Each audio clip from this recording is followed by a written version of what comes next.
En el padrón que se tuvo hasta octubre del 2011, que fue el padrón que sirvió para las elecciones presidenciales y municipales de 2010-2011, se excluyó a 23.000 personas con discapacidad intelectual de dicho padrón, es decir, no podían acceder a votar en las elecciones. La razón de esta exclusión, creo yo, responde hay que entenderla de dos formas. Por un lado, una lógica de protección de RENIEC, eso fue lo que se señaló en su momento, pero por otro lado también una prohibición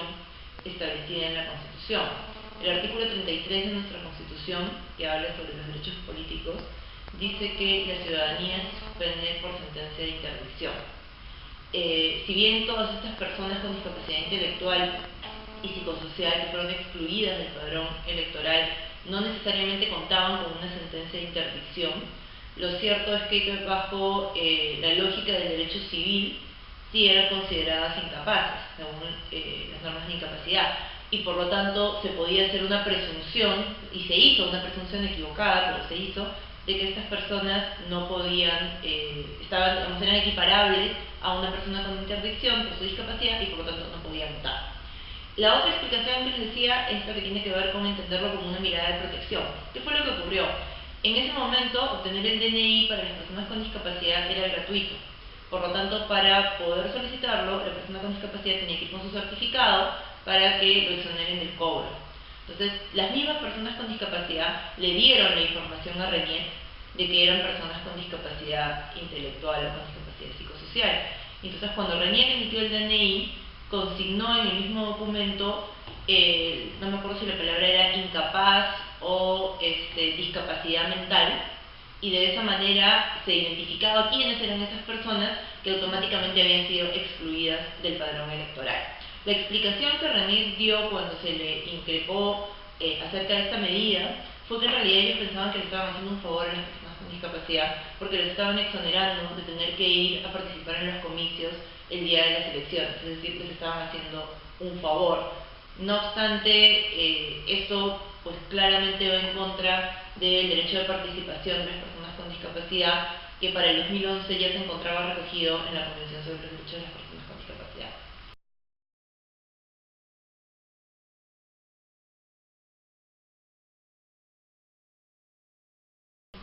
Considerar a las personas con discapacidad incapaces para el sufragio responde a un modelo esencialmente de prescindencia, es decir, que mientras las personas sin discapacidad tomamos las decisiones políticas importantes que se reflejan en la esfera pública, a través del voto y a través de la postulación a cargos públicos, las personas con discapacidad intelectual y psicosocial no pueden participar de este proceso político. Al hacer esto, la sociedad lo que hace es prescindir de ellos, señalar que son o inútiles o justamente incapaces, de acuerdo a como lo señala el derecho civil actualmente, y que por tanto no han alcanzado un estándar de racionalidad o de normalidad que el resto de personas sí tendríamos. Esta visión que hace una diferencia tajante y que excluye es la que responde al modelo de prescindencia, que no es el modelo que actualmente se recoge en la Convención sobre los Derechos de las Personas con Discapacidad y en la Ley General de la Persona con Discapacidad, que adopta justamente la idea del modelo social, en la cual la discapacidad no debe ser vista como algo que está en la persona, sino que justamente la sociedad, al crear barreras, es la que impide la participación plena y efectiva de la persona con discapacidad en todos los ámbitos de la vida privada y pública.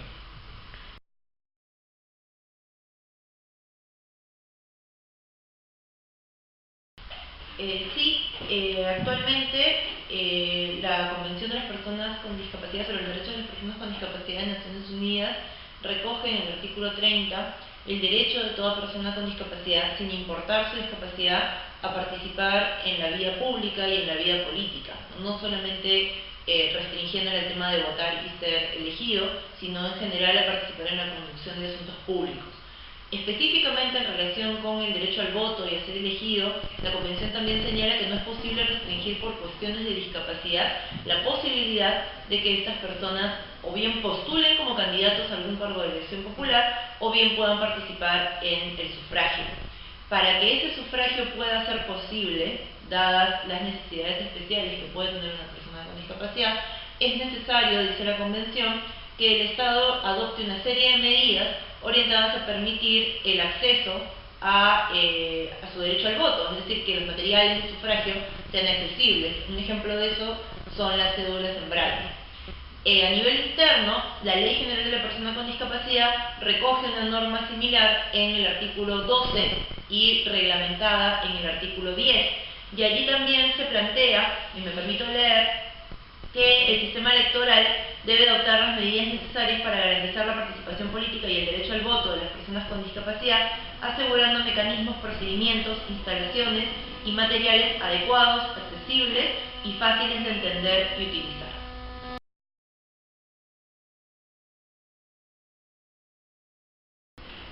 Sí, de hecho, la norma peruana que establece la exclusión del padrón electoral de las personas que tienen interdicción es una norma que se repite constantemente en diferentes constituciones alrededor del mundo. Al respecto, el Comité sobre los Derechos de las Personas con Discapacidad, que es el órgano de Naciones Unidas encargado de controlar y vigilar el cumplimiento del tratado, ha sacado una resolución en la cual establece la responsabilidad internacional del Estado de Hungría por prohibir el voto a el ciudadano Solbut Hosso, que justamente quería participar de las elecciones, quería poder votar y no lo podía hacer porque justamente se encontraba interdictado. A pesar de que la norma se encontraba recogida en la Constitución y así lo alegó el Estado de Hungría, el comité determinó que el derecho a la participación política se sobreponía a la vigencia de esta norma constitucional y por tanto se entiende que todo Estado que ha ratificado la Convención sobre Derechos de las Personas con Discapacidad tiene la obligación de eliminar toda barrera, en este caso jurídica, que impida el voto de personas con discapacidad. Que es importante en este caso entender cómo esas barreras incluso pueden estar en una norma constitucional y cómo el mandato de la Convención está por encima incluso de lo que disponga la Constitución de un Estado. En realidad el supuesto del caso contra Hungría es prácticamente el mismo supuesto de lo que ocurre con nuestra Constitución al día de hoy. Por lo tanto, si el colectivo de personas con discapacidad se organizara e impugnara nuestra norma constitucional, concretamente el artículo 33, probablemente el resultado fuera el mismo, ¿no? Al día de hoy, en el Perú, existen 8.400 personas que tienen sentencias de interdicción y que por lo tanto no pueden participar políticamente y no pueden ejercer su derecho al voto. Cabe señalar dentro de eso que las distintas barreras que han existido para ejercer el voto para diferentes grupos en situación de exclusión se han ido eliminando a lo largo del tiempo. En la década del 50 se establece el voto para la mujer, en la Constitución del 79 se reconoce por primera vez el derecho al voto de personas analfabetas, pero aún al día de hoy tenemos una exclusión clarísima en la Constitución que prohíbe el voto de 8.400 personas en el Perú, es decir, de las personas que tienen una sentencia de interdicción en su registro personal. Por tanto, creemos que esta es la última barrera que es necesario superar para asegurar que la ciudadanía se aplica de manera plena para todos los colectivos y para todas las personas que vivimos en el país.